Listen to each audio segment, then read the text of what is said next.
दोस्तों, advanced calibration mode में inter करने के लिए आईटी मोड बटन और बूस्ट चार्जिंग मोड बटन को एक साथ 15 सेकेंड तक दबाए रखते हैं। तब एक बीप की आवाज़ आती है और हम कैलिब्रेशन मोड में इंटर कर चुके होते हैं। कैलिब्रेशन मोड में आने वाली सभी सेटिंग्स की वैल्यू सिंगल बैटरी के हिसाब से दिखती है। अगर आपका इन्वर्टर 2 बैटरीज वाला है तो आने वाली सभी वैल्यूज़ को आप 2 से मल्टीप्लाई करके समझ सकते हैं। कैलिब्रेशन मेनू की पहली सेटिंग में आप यह सेट कर सकते हैं कि आपका इन्वर्टर कितने बैटरी वोल्टेज पर लो की बीप देगा। आप अप एंड डाउन की यूज़ करके इसको एडजस्ट कर सकते हैं।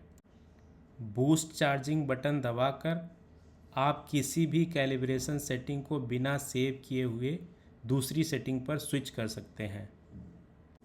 बैटरी लो वोल्टेज सेटिंग से जब आप बाहर निकलते हैं तो आप बैटरी हाई वोल्टेज सेटिंग में पहुंच जाते हैं। वहां पर भी आप अप एंड डाउन की का इस्तेमाल करके वोल्टेज को एडजस्ट कर सकते हैं। Gamma plus solar inverter battery को 3 स्टेजेस में चार्ज करता है। पहली स्टेज होती है बल्क स्टेज, नेक्स्ट होती है एब्जॉर्प्शन स्टेज और थर्ड स्टेज होती है फ्लोटिंग स्टेज।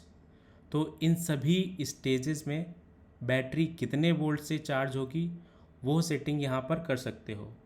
और यह 2 तरीके की होती है, एक मेंस पे और एक सोलर पैनल पे। तो करंट में जो आप देख रहे हैं वह सोलर पैनल से बैटरी कितने वोल्टेज से चार्ज होगी वो आपको दिखाया जा रहा है। और इसको अप एंड डाउन कीज़ का यूज़ करके आप एडजस्ट कर सकते हैं। अब आप डिस्प्ले पर देख सकते हैं मेंस लिख के आ रहा है।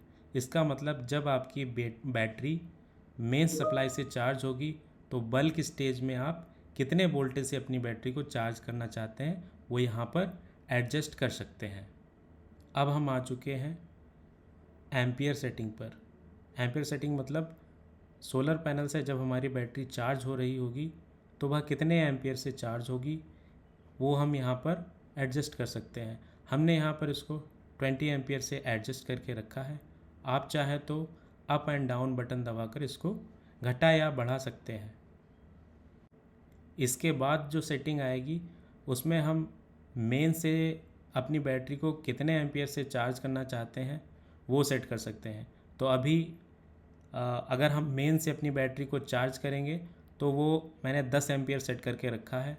आप चाहें तो अप एंड डाउन बटन दबाकर इसको बढ़ा या घटा भी सकते हैं। अब आप जो सेटिंग देख रहे हैं वो फ्रीक्वेंसी सेट करने की सेटिंग है। आप मेन सप्लाई की फ्रीक्वेंसी को कम या ज़्यादा कर सकते हैं, पर आप इसको ऐसा ही रहने दें, इसको ना छेड़ें, ये रिकमेंडेड है। तो दोस्तों ये सेटिंग है रिकनेक्ट वोल्टेज सेटिंग। इसमें आप सेट कर सकते हैं कि बैटरी के कितने वोल्टेज होने पर आपका जो लोड है वो मेन सप्लाई पर चला जाए। किसी सेटिंग को एडजस्ट करने के बाद उसको सेव करने के लिए ग्रिड चार्जिंग बटन या डीजी मोड बटन को एक बार प्रेस करते हैं और एक बीप के साउंड के साथ आपकी सेटिंग सेव हो जाती है और आप नेक्स्ट सेटिंग पर नेविगेट हो जाते हैं। कैलिब्रेशन मेनू से बाहर आने के लिए बूस्ट चार्जिंग बटन को 10 सेकेंड तक दबाए रखना पड़ता है और एक बीप साउंड के साथ आप कैलिब्रेशन मेनू के बाहर आ जाते हैं।